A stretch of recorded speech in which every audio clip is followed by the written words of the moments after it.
और अगर मैं कहूं कि श्री अखिलेश यादव के 3 यार मोहम्मद आजम खां, अतीक अहमद और मुख्तार, यद्यपि 2 चले गए हैं, अब इस धरा में नहीं है, लेकिन ऐसे लोगों की यारी करने के कारण सपा सफा हो गई है कि श्री अखिलेश यादव जी का जैसे अपराधियों से नाता है वैसे भ्रष्टाचारियों से भी नाता है। और अपराध और भ्रष्टाचार या एक दूसरे के पूरक हो गए इंडी गठबंधन के लिए। आज उसी उत्तर प्रदेश में पिछले 7 वर्षों से एक भी दंगा न होना, बड़े बड़े गुंडे, अपराधियों, माफियाओं के खिलाफ कठोरतम कार्रवाई की गई, जेल भेजा गया, कानून के माध्यम से उनको सजा दिलाने का काम हुआ। और अगर मैं कहूं कि श्री अखिलेश यादव के 3 यार मोहम्मद आजम खां, अतीक अहमद और मुख्तार, यद्यपि 2 चले गए हैं, अब इस धरा में नहीं है, लेकिन ऐसे लोगों की यारी करने के कारण सपा सफा हो गई है। 2024 का लोकसभा चुनाव ऐतिहासिक चुनाव है और मुझे पूरा विश्वास है कि यह चुनाव जनता, भाजपा तो लड़ ही रही लेकिन जनता भी लड़ रही है।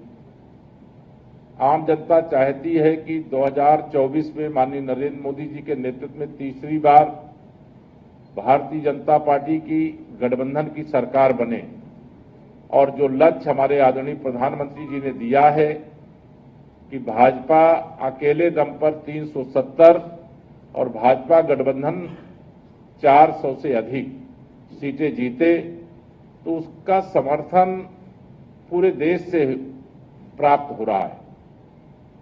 समाजवादी पार्टी एक ऐसी पार्टी है, कांग्रेस पार्टी एक ऐसी पार्टी है जिसने भगवान श्री रामलला 500 साल बाद अपने जन्म स्थान पर विराजमान हुए, उसके लिए एक रामद्रोही परिवार था, राम भक्तों पर गोली चलाने वाला परिवार था। उसके बाद भी श्री राम जन्मभूमि तीर्थ क्षेत्र ट्रस्ट ने उनको निमंत्रण दिया, लेकिन उस निमंत्रण को ठुकराने का काम कांग्रेस ने भी किया, समाजवादी पार्टी ने भी किया। और मैं आज यह कह सकता हूं कि जिन लोगों ने भगवान श्री रामलला के निमंत्रण को ठुकराया है उनको राम भक्त ठुकरा देंगे, राष्ट्र भक्त ठुकरा देंगे, क्योंकि राम मंदिर केवल राम मंदिर नहीं था, वह राष्ट्र मंदिर भी था।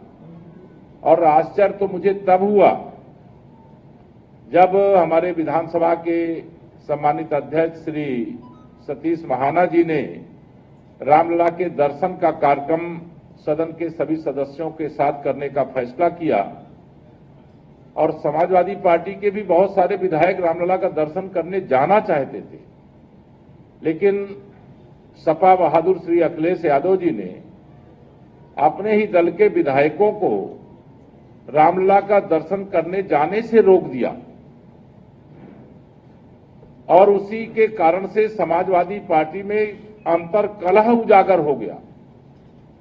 राज्यसभा के चुनाव में बहुत सारे सपा के विधायकों ने अंतरात्मा की आवाज पर मतदान किया और समाजवादी पार्टी का तीसरा प्रत्याशी चुनाव हार गया।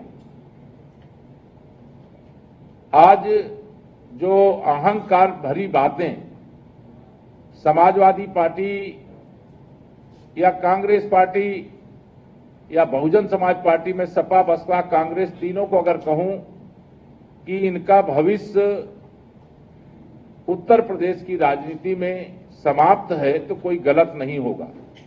मैं सपा को इसीलिए समाप्तवादी पार्टी कहता हूं, बसपा को बिल्कुल समाप्तवादी पार्टी कहता हूं और कांग्रेस मुक्त भारत की बात करता हूं। और मुझे ये कहने में भी कोई संकोच नहीं है कि समाजवादी पार्टी के मुखिया श्री अखिलेश यादव जी का मनोबल टूट चुका है। समाजवादी पार्टी भी बिखर गई। सपा हो, बसपा हो, कांग्रेस हो, इन दलों में भगदड़ की स्थिति मची हुई है। आज सबको भाजपा का भविष्य दिखाई दे रहा है और भाजपा में वो अपना भविष्य भी तलाश रहे हैं। इससे बड़ी संख्या में भाजपा परिवार का हिस्सा बन रहे हैं। मैं आज यह भी जरूर कहूंगा कि श्री अखिलेश यादव जी का जैसे अपराधियों से नाता है वैसे भ्रष्टाचारियों से भी नाता है। और अपराध और भ्रष्टाचार या एक दूसरे के पूरक हो गए इंडी गठबंधन के लिए, और इसका जवाब 19 अप्रैल से पहले चरण का जो चुनाव हो रहा है 8 सीटों का, वो 8 सीटें भारतीय जनता पार्टी जीतने जा रही है। और चरण वाइज हम उत्तर प्रदेश की 80 की 80 लोकसभा सीटें जीत करके माननीय नरेंद्र मोदी जी के नेतृत्व में सरकार बनाने का काम करेंगे। जी।